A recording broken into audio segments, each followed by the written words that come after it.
Hello everyone, Earl Henderson, Primordial Defense. Thank you for watching.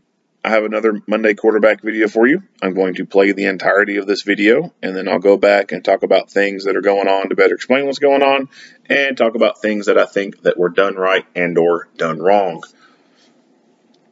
This video that comes from the Denver Police Department is originally 21 minutes long. So for the first 21 minutes, this is the video that comes from Denver Police. Without further ado, here we go. Hello, my name is Matt Clark, and I'm a lieutenant in the Denver Police Department's Major Crimes Division. This critical incident debriefing is intended to provide you with information regarding an officer-involved shooting that occurred at 901 South Irving Street in Southwest Denver on January 1st, 2020. You are about to see relevant video footage and learn about other evidence and police procedures related to the case, so you have an understanding of the details of this incident. The use of deadly force by a police officer demands a thorough investigation be completed. The Denver Police Department is committed to ensuring a full and timely investigation of these serious incidents. This allows for a comprehensive examination of the officer's actions to determine compliance with state statutes and department policies. In accordance with legislation passed in 2015, the investigation of police shootings in Denver are conducted by a multi-agency investigative team made up of members of the Denver and Aurora Police Department homicide units, as well as the Denver District Attorney's Office. All critical incident investigations are actively monitored by the Office of the Independent Monitor. A word of caution. The images and information you are about to see may be disturbing. When a police officer uses force to arrest a suspect or defend against an attack, it can be graphic and difficult to watch. In addition, there may be strong language used by those shown in the video. Viewer discretion is advised. On Wednesday, January 1st, 2020, around 12:50 a.m., Denver police officers responded to a call of an assault with weapons at 901 South Irving Street. The victim was able to leave the residence after the assault and met officers at Mississippi Avenue and South Irving Street. The victim reported that his roommate, who was later identified as Gerardo Antonio Conchas Bustos, had assaulted him with a metal pipe inside the residence. He further advised that Mr. Conchas Bustos threatened him with a knife.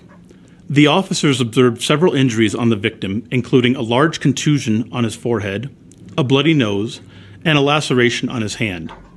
The victim also advised officers he believed there were two other females inside the residence. After completing their initial investigation and obtaining details from the victim, the officers escorted the victim back to the residence to ensure it was safe for him to re-enter and also to check the welfare of the other female residents. 3 officers approached the front door and announced their presence in both English and Spanish. After receiving no response, the officers entered the residence and began conducting a protective sweep. A protective sweep is a quick and limited search of a premise that is conducted to protect the safety of police officers and others. Based upon the reports that Mr. Conchas Bustos was in possession of a knife, the officers had their weapons drawn while inside the residence. As the officers searched the house, they continually announced their presence in both English and Spanish. Officer Juan Gamboa and Officer Diego Archuleta completed a search of the kitchen and made their way towards a small mudroom that can be accessed from the kitchen. Officer Gamboa was the first to enter the mudroom. He stepped down 2 steps into the room and eliminated the confined room with a light that was mounted on his firearm. This room had 3 doors in it. One door accessed the kitchen, one opened to the exterior north side of the residence, and the other provided access to the attached garage. Unbeknownst to Officer Gamboa, the door that led to the garage also provided access to a basement stairwell. As Officer Gamboa approached the threshold to the door leading to the garage, Mr. Conchas Bustos quickly came up the stairwell and rounded the corner of the doorway into the mudroom. Mr. Conchas Bustos had a large knife in his right hand and was charging towards Officer Gamboa in a threatening manner. Based upon the layout of the room and the position of Officer Archuleta, Officer Gamboa was not able to back out of the room. Mr. Conchas Bustos was within 5 feet of Officer Gamboa when Officer Gamboa fired 6 rounds from his handgun at him. Officer Gamboa stopped firing his weapon when he recognized Mr. Conchas Bustos no longer posed a deadly threat to him. Officer Archuleta was on the 2 stairs between the kitchen and mudroom floor when he observed Mr. Conchas Bustos advancing towards Officer Gamboa. Fearing for Officer Gamboa's safety, Officer Archuleta discharged 1 round from his handgun at Mr. Conchas Bustos. Officer Archuleta stopped firing his handgun when he believed Mr. Conchas Bustos was no longer a threat. Officers immediately called for an ambulance and secured Mr. Conchas Bustos. The knife Mr. Conchas Bustos possessed was secured and placed on a vehicle in the garage. Resuscitative efforts were attempted, but Mr. Conchas Bustos was pronounced deceased at the scene. Both officers involved in this incident were uniformed patrol officers assigned to District 4, Southwest Denver. A female resident was located in a locked bedroom on the main floor of the residence. She was found to be unharmed. The victim who reported the initial assault was later transported to a local hospital for treatment. None of the officers involved in this incident were injured. Following a police shooting, any officers involved in the incident are separated and assigned to a supervisor once a situation is stabilized. Involved officers remain in the company of the assigned supervisor throughout the initial investigation of the incident. Through this investigation, it was determined that a total of 7 rounds were fired by the officers. Investigators recovered a large butcher-style knife with a white handle on the hood of a vehicle in the garage. A toxicology report revealed the presence of alcohol in Mr. Conchas Bustos' system. All officers assigned to uniform patrol duties have been issued body-worn cameras. These devices are generally worn at chest level by patrol officers and are capable of recording both audio and video.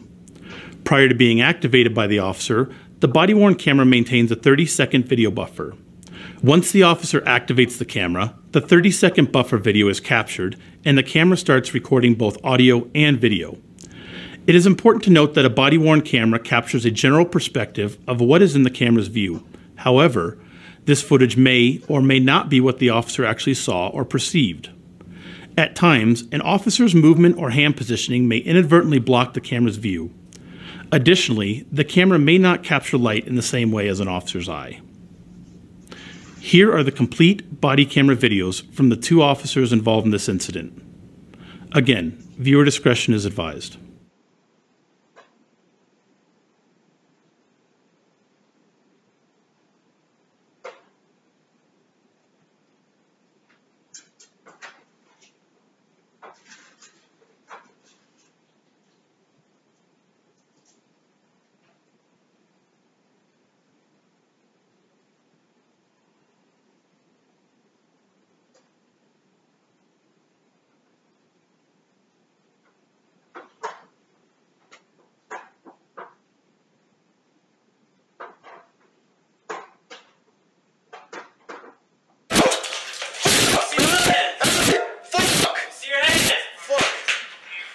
Shots fired, bro. Tell him. Fuck!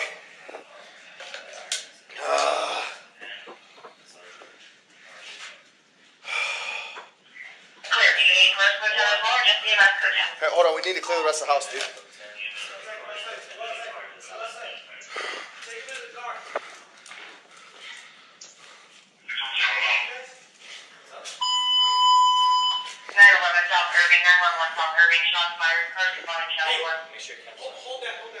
I'll hold the bottom.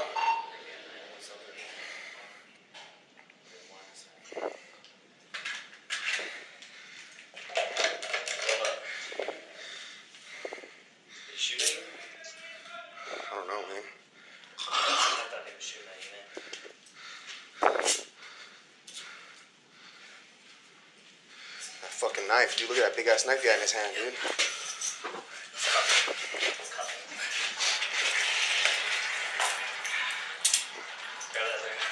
There's 3 locked doors in here. Okay. We'll just chill for a second, dude.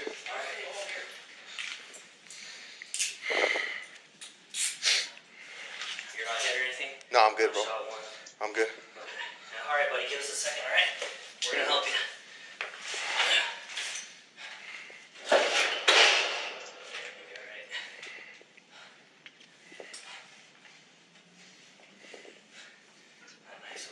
Yeah.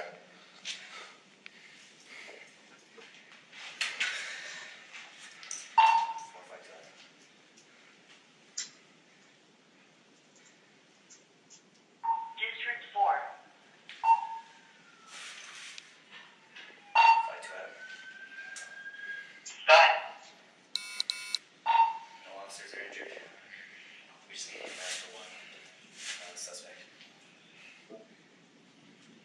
no officers injured. Can you confirm the address for me one more time? The last one sounded like something different.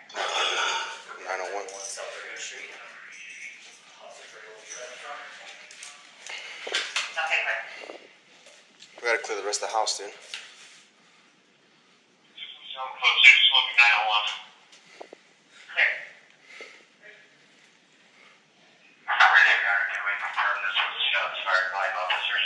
Yes.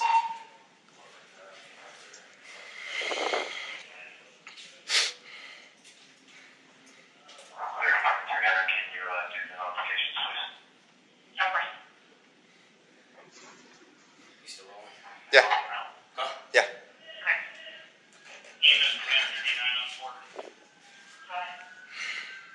Hey, for real?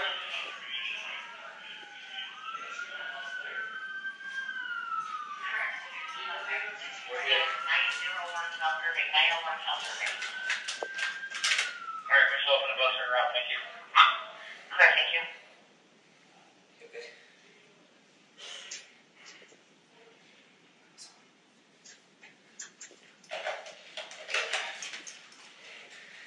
Is this garage? The garage is clear, but we have rooms down in this basement we need to clear. Get cars over here. Hey, clear this basement for us? We're gonna hold here. Bear with us, man. You're gonna be alright, okay? Just so you know. Go ahead, yeah.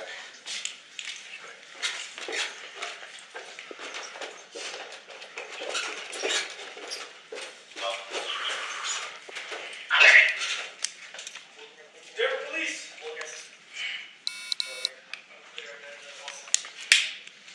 Denver police, enemy inside, make yourself known!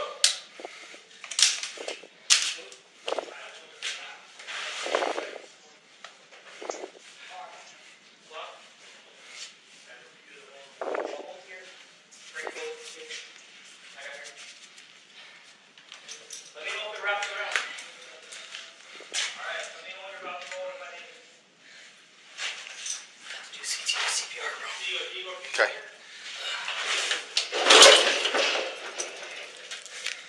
Move that knife. Do you have a light in here? Move that knife.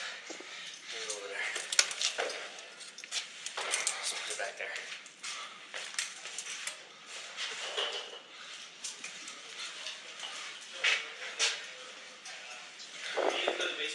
We got officers down there now, sir. Okay. Is this a side door that we can open to get the I'm not sure, sir. We haven't cleared that. That's Careful locked. clearing it. so we don't know where that goes? No, it's locked. Stay with us, man. Stay with us.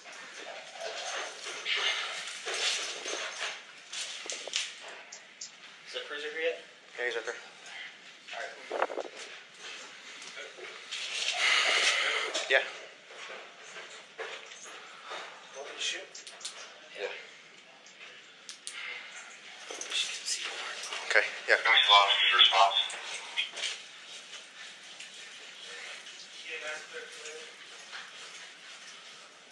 EMS is here, bro. 901 South Irving. First one from next. 470, I'm under.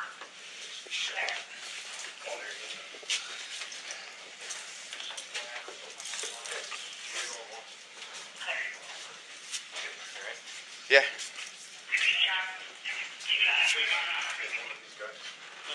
Where's Tapsfield? I need you, Tapsfield. You go on one out, please. Well, we don't know what we got. Do you need any more?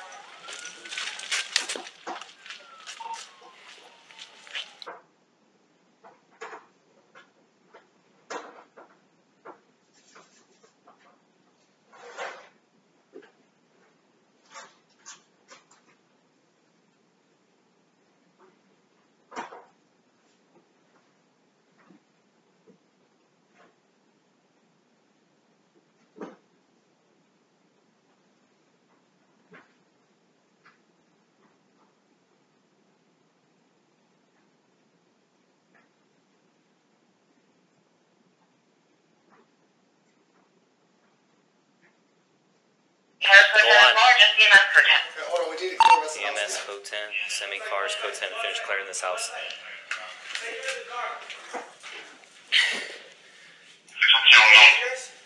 What's up? 911 South Irving, 911 South Irving, shots fired, cars responding channel 4. Make sure your camera's on. I got you. We're gonna be at 901 South Irving. We have one Hispanic male. Glove up. Did he shoot at you? I thought he was shooting at you, man.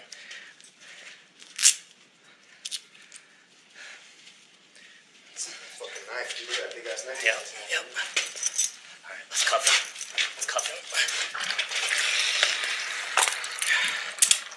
Grab that other hand. There's a locked door here. Alright. Let's go for a second, dude. Alright.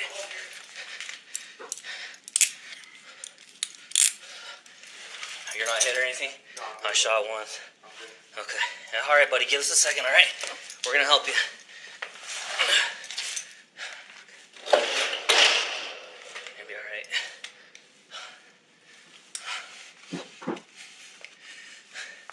That knife's over there, right? Yeah.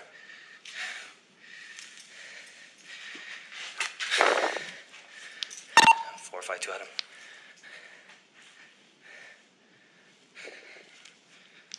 District 4. 5, 2 at him. No officers are injured. We just need EMS for one suspect. Clear, no officers injured. Can you confirm the address for me one more time? The last one sounded like something different. We'll be at 901 South Irving Street. Officer Curry will be right up front. Okay, clear.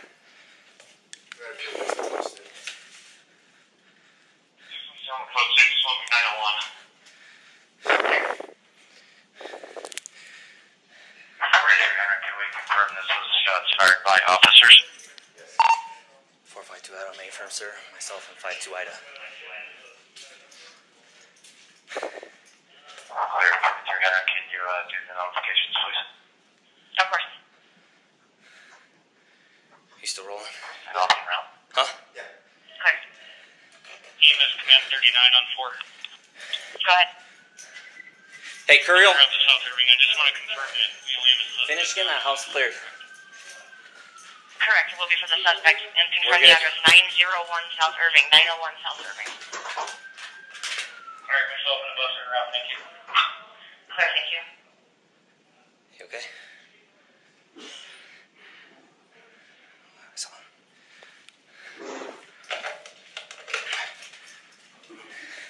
Is this garage? The garage is clear, but we have rooms down in this basement we need clear. Get cars over here. Hey, Clear. clear this basement for us. We're gonna hold here. Just bear with us, man. You're gonna be all right, okay? Give us a minute.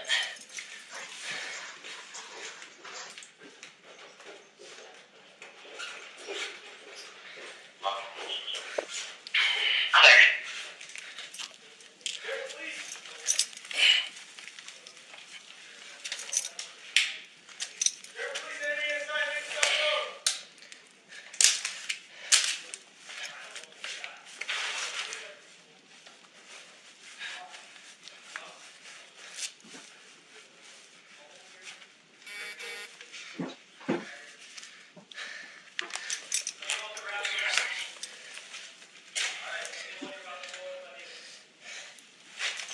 We have to do CPR, bro.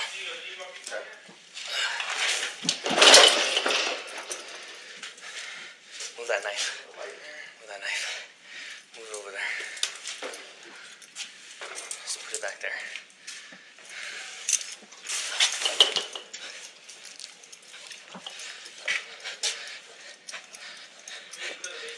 We got officers down there now, sir.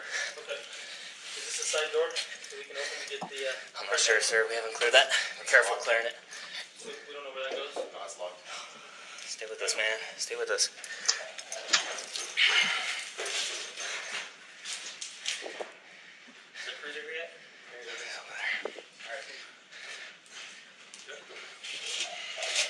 Yeah. Shoot. Yeah. Oh, we should get a CPR, bro. Okay. Yeah. Response.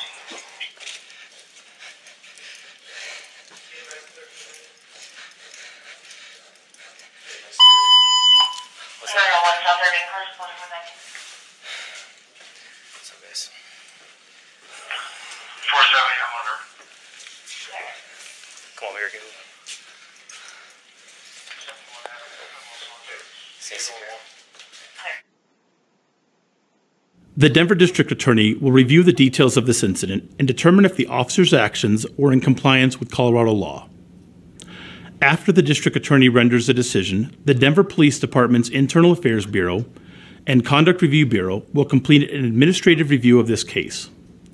The details of the case will be presented to a Use of Force Review Board made up of community members and police command officers who will determine whether the officer's actions were in compliance with the high standards expected of every Denver police officer related to policies, training, and tactics. For additional information regarding the investigation of critical incidents or the Denver Police Department's use of force policies, you may visit denvergov.org/police. Thank you for taking the time to view this critical incident briefing. All right, let's get into it. So, going back into the beginning, as a recap, a roommate. The victim was able to leave the residence after the assault and met officers at Mississippi Avenue. All right, so two people living here. Well, for sure, at least two people living here. The victim was assaulted by this Gerardo guy and escaped the house, met with the police. The police go back. The police go back to check on some females that were in the house and to make contact with this guy right here. That Mr. Conchas Bustos and this guy right here had knives. Threatened. So we'll skip through the police officers introductory part. We'll get straight into the first body cam footage.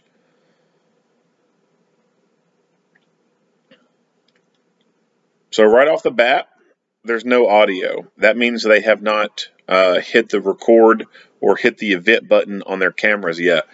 Personally, I think that if they're going to be going into a home to do a search, they should have already had their cameras turned on to begin with. Excuse me. There's the possibility of bad things happening, and so I think it would have been in their best interest to turn the cameras on while they were still outside the house. That way they could capture everything leading up to what happened. Now, it's possible they just now came through the front door. I don't really know. I'll back it up and I'll pause it right on that first image we see. So that looks like he was looking into potentially a room, and I'll back it up even again. It's very quick. Well, I hit play. So boom, right there, and then this is where the buffering starts at. So I don't know how long they've been in this house and how long they've been searching, but I think it just would have been a whole lot better if they started the recording outside the house. That way they would be able to capture on audio them yelling out police in both English and in Spanish, and it would be better for their defense case. That way there's no questions, no doubt whatsoever. And whenever there's doubt in play, whenever there's questions, that plays hell on public perception. And the public can go nuts over things when things are not definitive, things are unsure of. A good example is here in Kentucky, up in Louisville. The police went to serve a warrant in an apartment, and they didn't have any body cameras rolling. And it is a hotly contested debate over whether the police actually called out and announced themselves for the search warrant or if they did not. And that's a big factor in this case right now that's still ongoing. So if you got the body cameras, put them to use. Before you make entry into a building, get them rolling and capture everything that needs to be captured on audio. So we're going forward. He's got an interesting cant to his pistol here. It's almost gangster style. Now, I'm not opposed to canting the pistol when one-handed. That's actually what I teach. I don't teach this complete horizontal hold like this. And I was able to see it earlier, the way he has it canted. And I'll try and freeze frame on that at the right opportunity. But one-handed shooting, yes, you can cant it a little bit, but that full gangster sideways cant is not going to do any good. Well, and I wasn't able to pause it. I paused it last time when I did an earlier cut on this video. So you can kind of see the gun is not, well, in this one is a little bit more vertical. Alright, so you can kind of see this cant. It's a little bit blurry, but he doesn't have the full horizontal cant to it. It's not completely vertical either. Having this a little bit of cant to the gun when shooting one-handed actually improves accuracy versus trying to keep it completely vertical like the way you would with a two-handed grip. Now, obviously, with a two-handed grip, you're going to be able to provide that counter pressure and get the sights more vertical. One-handed, you're going to be fighting yourself to keep the gun in a more vertical plane, and just having it cant just a little bit actually improves accuracy. It's less fatiguing on that arm. It's just all around good. Now, gangster, sideways, sure, you can still make hits with the gangster pose, but it's not something that I teach, and I don't see anyone else teaching it as well. Back this up some.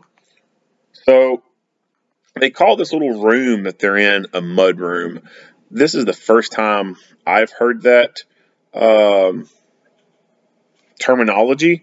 So I guess that's the thing maybe in this side of the country.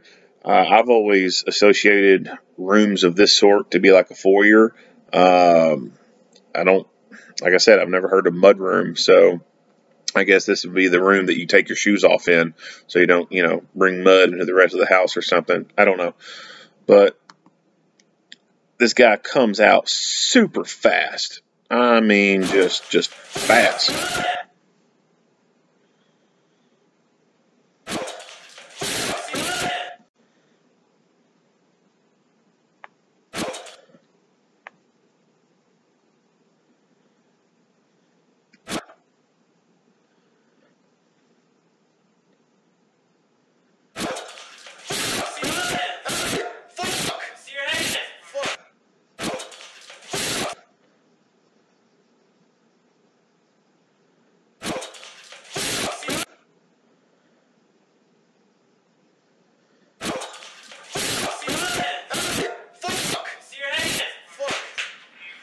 Shots fired, bro. Tell him.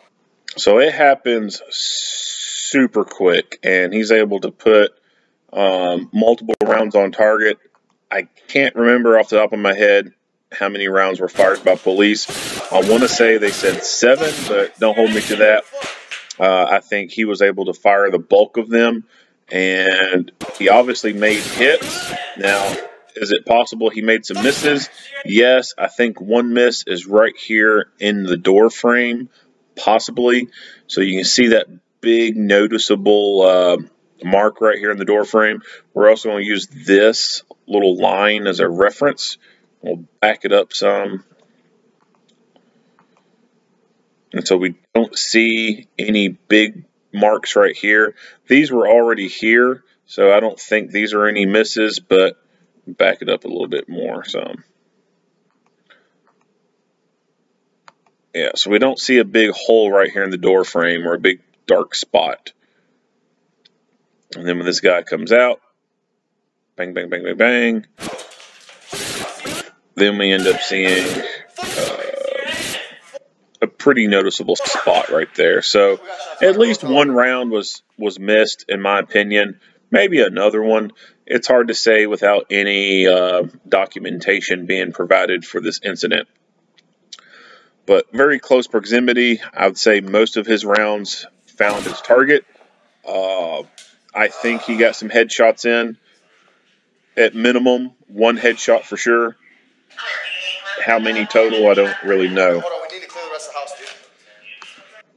Now, we got a light switch right here. Hey, hold on, we need to clear the rest of the house.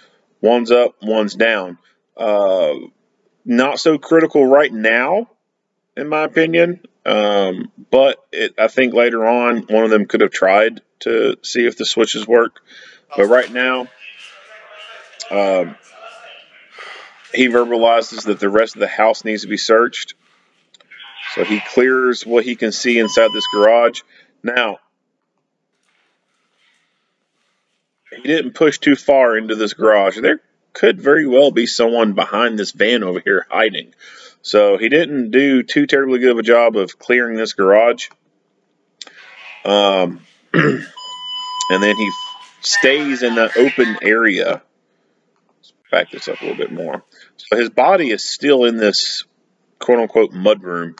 And whoever could be down here could see him while he's focused on looking in here. Someone could have swung around and shot up the stairwell at him.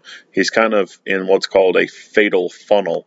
So I would have preferred to see him push all the way into the garage, actually clear it, and then come back up on this post right here and get lethal cover pointed down there from a better vantage point and have his body more into this area that he has just cleared and has made sure there's no one in there, and then have basically his back to what you can't see. So his back to the post, and then this arm being able to point down the stairwell, providing cover down there. I think that would have been a better option versus standing here in the open for an extended amount of time. I'll hold the bottom. So he stands there for quite some time. And of course the guy's just laying there. At this point, I am pretty confident that he's dead. I think he was dead when he hit the ground. I don't think that he's dying right now. I'd say he's for sure out of service. I don't know, man.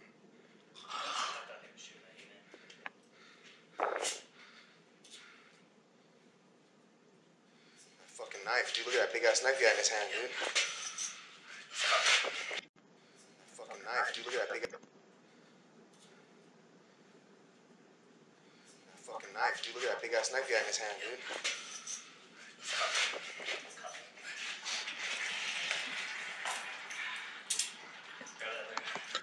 So we see him cuffing him, and that's a common thing to see within law enforcement after someone's been shot.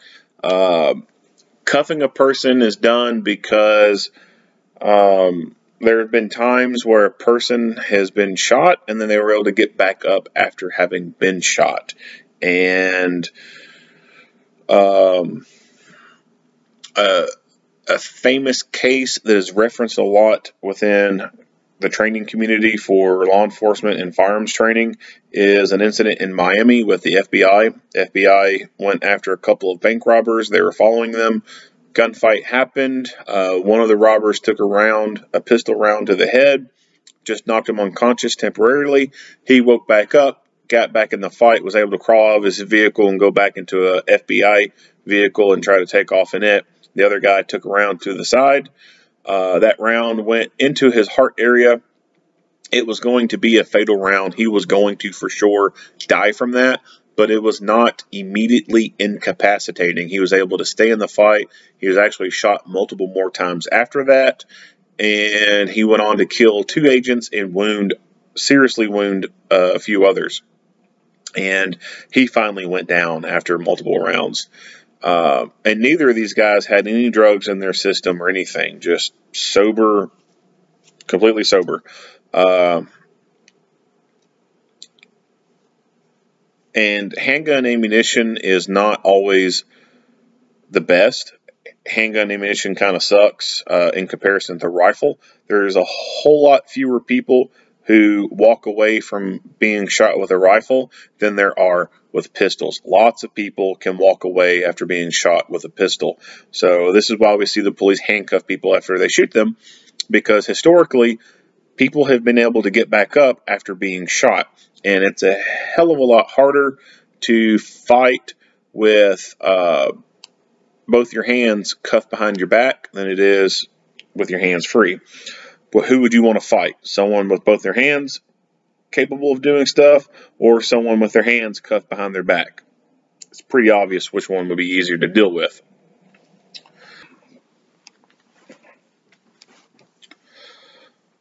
Moving on.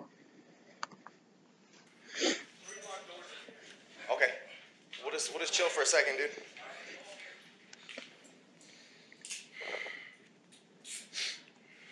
You're not hit or anything? No, I'm good, bro. I'm good. All right, buddy. Give us a second, all right? We're going to help you.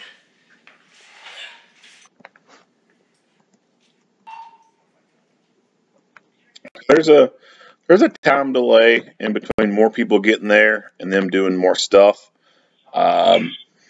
This guy's just laying here. Like I said, I think this guy's already dead. I don't think that any first aid that this officer is going to give is going to make any outcome in that guy living.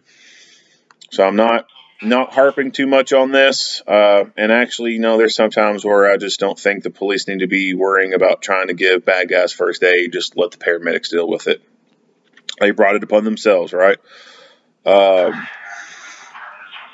Still time delay. Going forward. All right, so now enough people get there, and they decide to go down there and clear the rest of the house. Undetermined on whether or not those females were still inside the house or not. Don't know what happened to them. This is the part where, like I said, once they cleared that, I think one of them could have tried the light switch to see if they would turn the light on for them, give them some better lighting. And it could be that the light switch was broken or the light bulb was broken, what have you. He takes the knife, he secures it over there. Back this up. So in the corner, well, it's kind of blurry. That's kind of blurry too.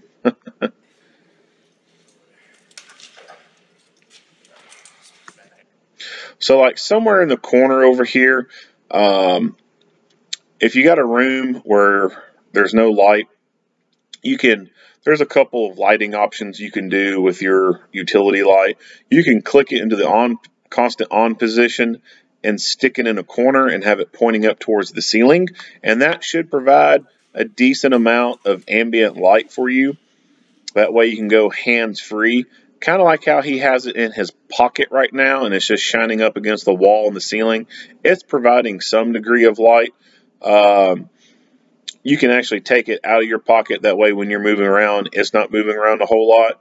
And you could do something like stick it right here in this corner and turn it on.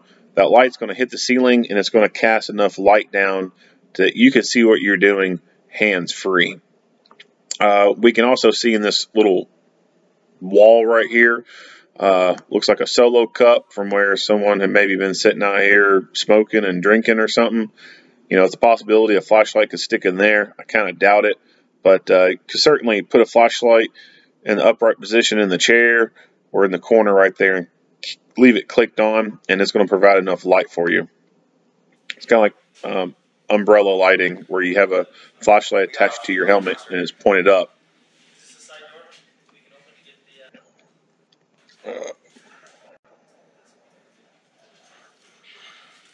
So you see how he's got the light turned on and it's just in the upright position. It's providing them with enough ambient light to be able to do stuff, but because his body's so close to it and it's on his body, it's just casting these weird shadows there. Yeah. Okay, yeah.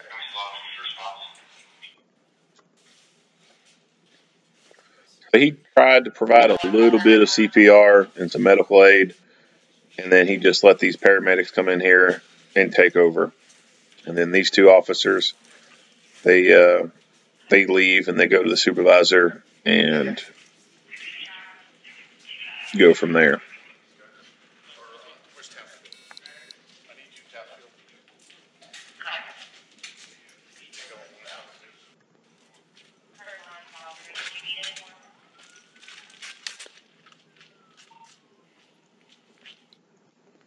All right. So the second view. Again, super fast. Let me back this up some.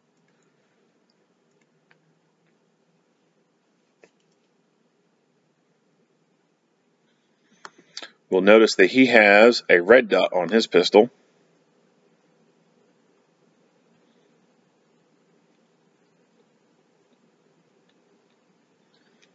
Boom, super fast. He does apparently fire around. I don't know where he fires it at. The frame rate may have knocked out the muzzle flash right in here. He could have shot there. We just didn't get to see the muzzle flash because of the frame rate of the camera. Or he could have shot there. Either here or there. Not sure where he shot, but he did apparently shoot, if I remember correctly. First things first, well, actually, let me back that up because there's another thing. His utility light here. I see this quite a bit in videos where the shooting happens and there's a flashlight in one hand, gun in the other. They need to shoot, and then both hands go together like they've trained to, but the flashlight's still in the hand. Even though this looks like a two-handed grip, it's not really a two-handed grip. He might as well be shooting or aiming one-handed because of this flashlight in the way. It's completely screwing up the grip. In your training regimen, you should have a flashlight that's dedicated for training to be dropped. And this could be a flashlight that's been broken, or it could be an older flashlight that's been phased out because you got a new one. Whatever the case, you should have a dedicated training light to be able to practice dropping it from your hand and go into a good two-handed grip. If you got broken flashlights, keep them. They make good training props. And you need to train and practice for other things in your hand. To be able to jettison, like a coffee mug or ink pen, radios, whatever. Like if you have other objects that you most commonly use in your non-dominant hand, you need to train and practice dropping those things out of your hand and going to a two-handed grip to be able to get the best results in a shooting. We all know that a two-handed grip is better than a one-handed grip. Make yourself a more effective fighter. So practice dropping things out of your hand. Second thing, he obviously does not have a lapel mic on his radio. I consider lapel mics to be life safety equipment. I think they're a great accessory for a 2A radio because it allows you to keep your hands free. Right now, he is having to utilize his left hand to hold this radio. He had to reach down to his pouch, pull it out of the pouch, talk into it, and then he will have to put it back in his pouch. And then when he wants to talk, repeat that whole process again. When you have the lapel mic clipped to your shirt or your shoulder, whatever, it's so much easier to just reach to it, press the little button, let go, and then your hand is free. It's more efficient that way. Some people just don't believe in shoulder mics because they fall off in a fight. And yes, they can easily fall off in a fight if you don't have them secured to you properly. There is a company called Mic Loop that has a couple different products. One for if you're using a concealed vest, and then if you're using an outer vest. It's basically a piece of Velcro with paracord sewn into it, and you slap that Velcro onto your vest. Let's say you have a concealed vest. That Velcro tab goes on the lower part of the vest where your belly band goes across.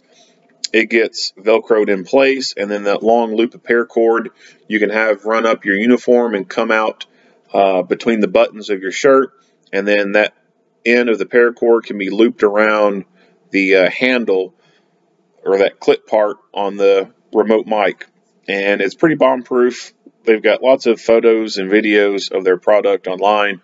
It stays in place pretty well. If you don't want to spend the money to buy the damn thing, then you can make one of your own using paracord. I mean, it's a pretty simple thing to modify and make. If you've got an outer vest and you've got those MOLLE webbing on there, those little, little webbing on there to attach pouches to, the clip from a lapel mic fits down in that pretty well and can lock into place pretty well. So there's really no reason why anyone should be using the excuse of, well, it doesn't stay on very well, when these products are out there and these options are out there.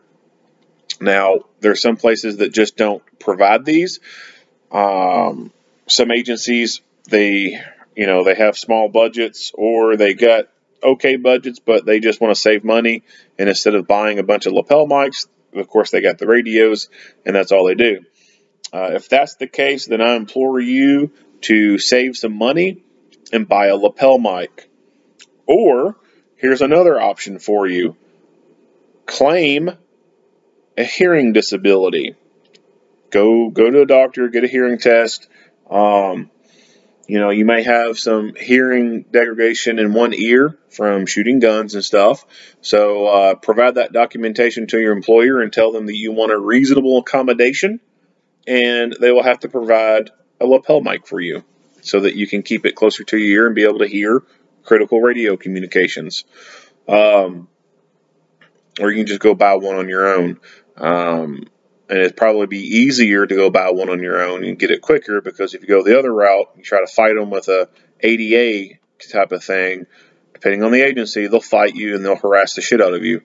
But I mean, if you want to be that type, if you want to stick it to them, then by all means, take the American Disability Act route and stick it to them. But just buy one on your own.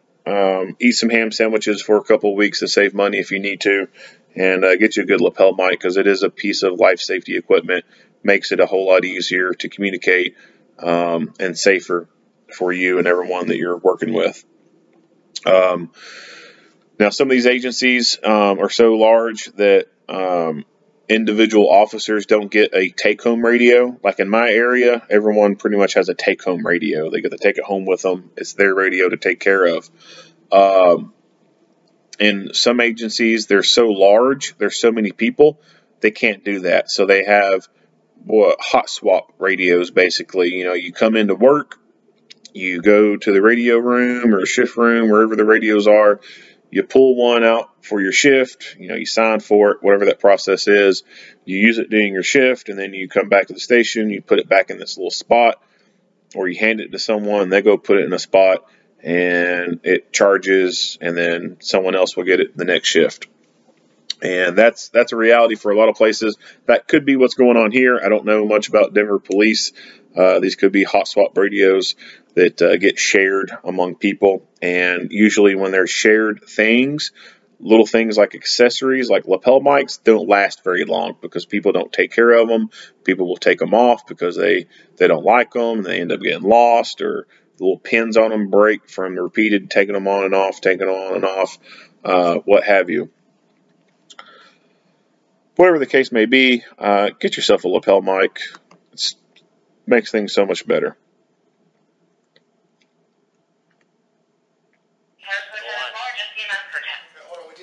EMS code 10, semi-cars code 10 to finish clearing this house. Fire car responded channel 4. Make sure your camera's on. I got you.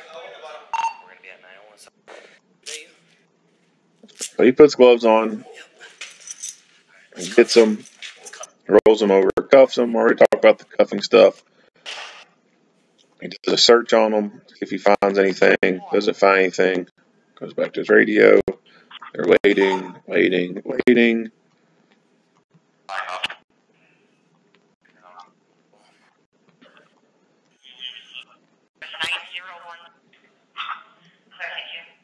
And so this, this is a good point to talk about medical stuff. So there's a long delay in people getting there. Let's say one of them got hurt. Let's say one of them got stabbed. Or let's say the guy had a gun and he shot one of them. This is how long they would have to wait for the paramedics to get there, for other people, other officers to get there.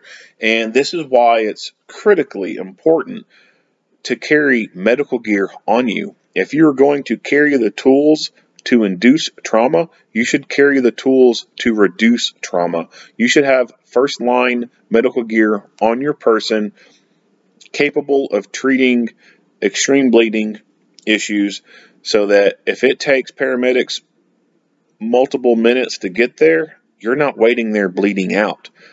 Keeping a tourniquet on you, it's not very invasive. Lots of options for mounting it somewhere on your body. When you get a femoral artery hit in your leg, that's, you can bleed to death in 90 seconds. 90 seconds is what it would take for you to bleed to death. And what's better, keeping that tourniquet on your belt or keeping it all the way out in the car or just not having one at all? Which one's better? I'm going to go with option one, having the tourniquet on you. That's the best option to have when you have an arterial bleed from your extremity like that. So have medical gear on you, your first line medical gear, and then have your supplemental medical gear in your car. You should never just rely upon having medical gear in your car and say, oh yeah, I got medical gear, but then have nothing on you. That's wrong. That's a wrong mindset.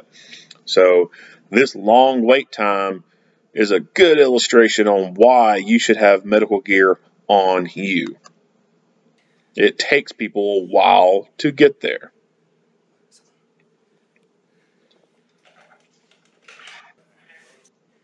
We're gonna hold just a minute.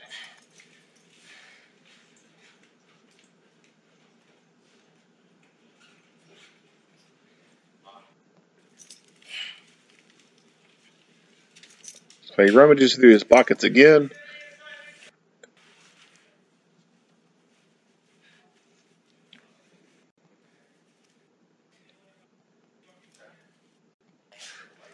That knife. Move it over there. Just put it back there. He does compressions very shortly.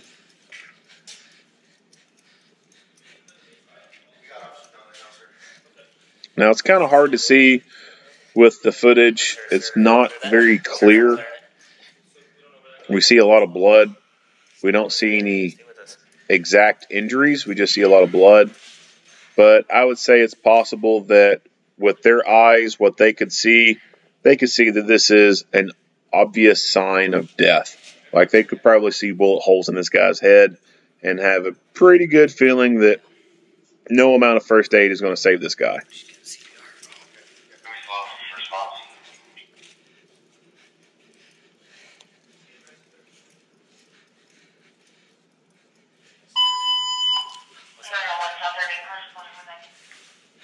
And now the medics are here. So once the medics arrive, you can stop, let them take over. They've got the higher level of medical training. Unless, of course, you yourself are trained to a higher standard. And, you might want to keep hands on and keep on going to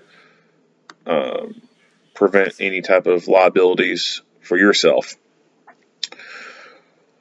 That's about it on this video. Not much else to talk about. If you like what you hear and see, give me a like and a share. If you have not already, hit that subscribe button and stay tuned for more Monday quarterback videos. Earl Henderson with Primordial Defense. Thank you for watching.